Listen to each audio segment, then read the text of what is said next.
जनवरी का महीना था। 4 दोस्त महेश, सुनील, प्रदीप और सुरेश चारों दोस्त घूमने निकले थे।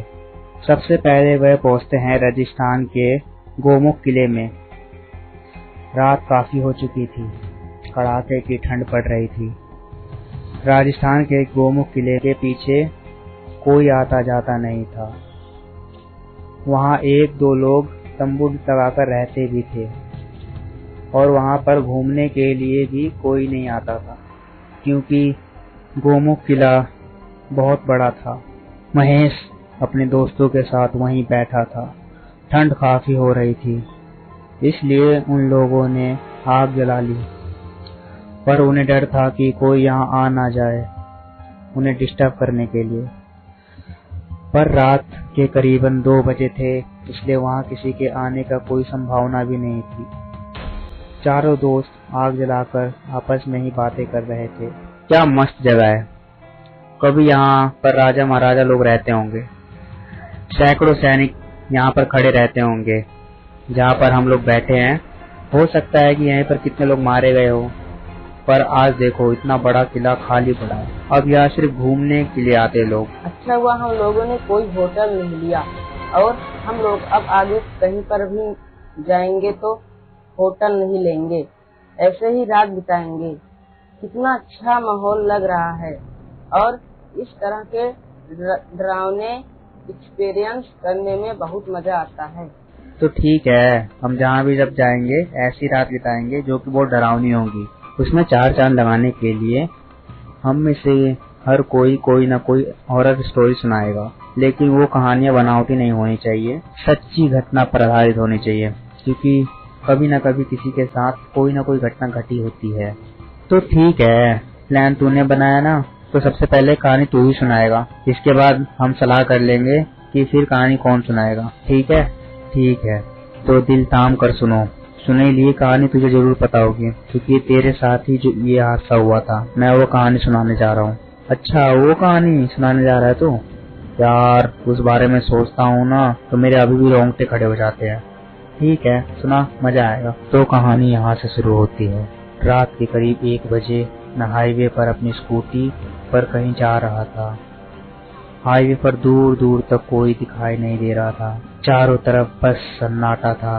हवाओं की भयानक डरावनी आवाजें मेरे कानों में बार बार पड़ रही थी, लेकिन मैं स्कूटी ड्राइव किए जा रहा था और खुद से ही बोल रहा था, पता नहीं सुनील कहाँ किस हालात में होगा। सुबह से दारू लेने भेजा था, आधी रात हो गई, अभी तक नहीं लौटा।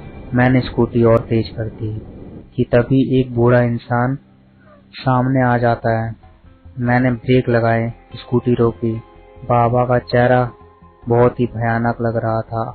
मैंने तेज आवाज में बाबा को बोला, अरे बाबा, पूरी सड़क खाली है, मेरी गाड़ी के सामने आना था आपको, कहीं चोट लग जाती तो? फिर क्या हुआ? बाबा ने कुछ बोला या नहीं? वे बोले, पर उनका जवाब मुझे समझ नहीं आया। चोट तो बहुत पहले ही लग चुकी है बेटा। मैं बाबा की बात सुनकर थोड़ा हैरान हुआ। मैंने बाबा से कहा, ये क्या कर रहे हैं आप? इतने में बारिश होने लगी, आसमान में बिजली कड़कने लगी। मैंने सोचा कि अचानक बारिश कैसे होने लगी, अभी तो आसमान बिल्कुल साफ था। फिर बाबा ने कुछ ऐसा बोला जिस पर यकीन करूं या ना करूं समझ नहीं आ रहा था। आसमान तो अभी भी बिल्कुल साफ है बेटा, ऊपर देखो। मैंने जब अपना चेहरा ऊपर किया तो देखा आसमान बिल्कुल साफ था, चांद तारे मैं साफ साफ देख सकता था। ये सब देखकर मैं हैरान हो गया। तभी मैंने बाबा से कहा, बाबा ये सब कैसे हो रहा है, मुझे कुछ समझ नहीं आ रहा। चलो, वो सामने मेरी कुटिया है, मैं तुम्हें सारी बात बताता हूँ। नहीं बाबा, मेरे दोस्त इसी रास्ते से दिन में कहीं गया था, अभी तक वापस नहीं लौटा, मुझे उसे ढूंढना है। मुझे पता है तुम्हारा दोस्त कहाँ है, आओ मेरे साथ। बाबा की ये बात सुनकर मैं फिर हैरान हो गया। मुझे कुछ समझ नहीं आ रहा था कि ये बाबा जी जो अनजान है, उन्हें सुनील के बारे में कैसे पता। खैर, मैं बाबा के पीछे पीछे उनकी कुटिया तक पहुंच गया। आओ बैठो। मैं कुटिया के बाहर ही बैठ गया। बाबा भी ठीक मेरे सामने बैठ गए और मैंने उनसे कहा, बाबा अब जल्दी बताओ, ये सब आपको कैसे पता, और कहाँ है मेरा भाई? आज से ठीक 3 दिन पहले इस रोड पर एक एक्सीडेंट हुआ था। हाँ बाबा, मैंने सुना है इस बारे में। हुआ तो था एक्सीडेंट। सुना है कि इसमें 2 लोग मारे भी गए थे। तुमने बिल्कुल सही सुना है बेटा, वे दोनों बाप बेटे थे। बेटे की आत्मा अभी भी उस जगह पर घूमती रहती है। क्या सच में? हाँ, और उसकी आत्मा गलत आत्माओं के चक्कर में पड़कर खतरनाक हो गई है। अब वे उस रास्ते से निकलने वाले की जान ले लेता है। बाबा की ये बात सुनकर मैं डर गया। मैंने कहा, इसका मतलब मेरा भाई भी? नहीं, अभी नहीं। अभी तुम्हारा भाई उसकी कैद में है, मरा नहीं है वो। पर उस आत्मा ने सुनील को भी अभी मारा नहीं था। ये बात बाबा को कैसे पता? यही सवाल मैंने बाबा से पूछा। बाबा, ये सब आपको कैसे पता? मुझे समझ नहीं आ रहा। बाबा, सब समझ जाओगे, थोड़ा सब्र रखो बेटा। और पूरी बात सुनो। ये जो बारिश हो रही है, ये कोई आम बारिश नहीं है, ये उसी आत्मा ने कराई है। बाबा, मेरे दोस्त दीपक बहुत डरपोक है, वो तो डर कर ही मर जाएगा। प्लीज कुछ कीजिए। जब आप इतना कुछ जानते हैं तो मेरे भाई को बचा भी सकते हैं ना?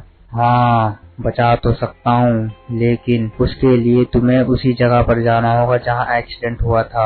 आप नहीं चलोगे बाबा मेरे साथ? मेरा यहाँ रहना बहुत जरूरी है। तुम जाओ, तुम्हारा दोस्त बच जाएगा। अगर बहुत जरूरत पड़ी तो मैं तुरंत आ जाऊंगा। ठीक है बाबा, मैं चलता हूँ। मेरे भाई को बचा लेना। फिक्र मत करो बेटा। मैं वहाँ से उठा, अपनी स्कूटी स्टार्ट की और चला गया। जैसे ही वहाँ मैं पहुँचा, अचानक बारिश तेज हो गई, हवाएं तेज हो गई। भयानक आत्मा सुनील को घेरे उसे डरा रही थी। वे नजारा बेहद खौफनाक था।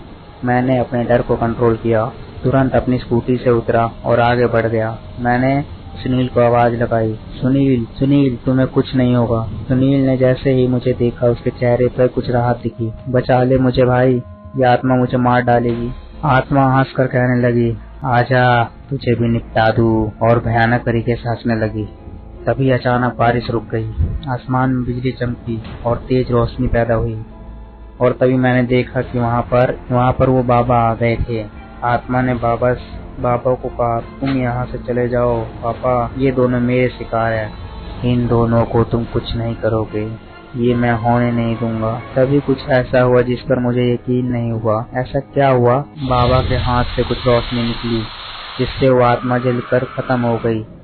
और वो आत्मा बाबा को जोर जोर से चीख कर कह रही थी, पापा, ये तुमने क्या किया? मैं ये सोच रहा था कि बाबा को ये आत्मा पापा क्यों बोल रही है। मैंने इस बात से हैरान हुआ। मैं बहुत हैरानी से बाबा को देख रहा था। हैरान मत हो बेटा, 2 दिन पहले जो एक्सीडेंट हुआ था उसमें मैं और मेरा बेटे ही मरे थे। इतना बोलकर बाबा धुआं बनकर आसमान में उड़ गए। तभी सुनील भागकर मेरे पास आया। अच्छा हुआ तू आ गया भाई, तुझे कुछ नहीं होगा। हाय दोस्तों, ऐसे ही एक्साइटिंग वीडियो के लिए हमारे साथ बने रहें। लाइक सब्सक्राइब जरूर करें।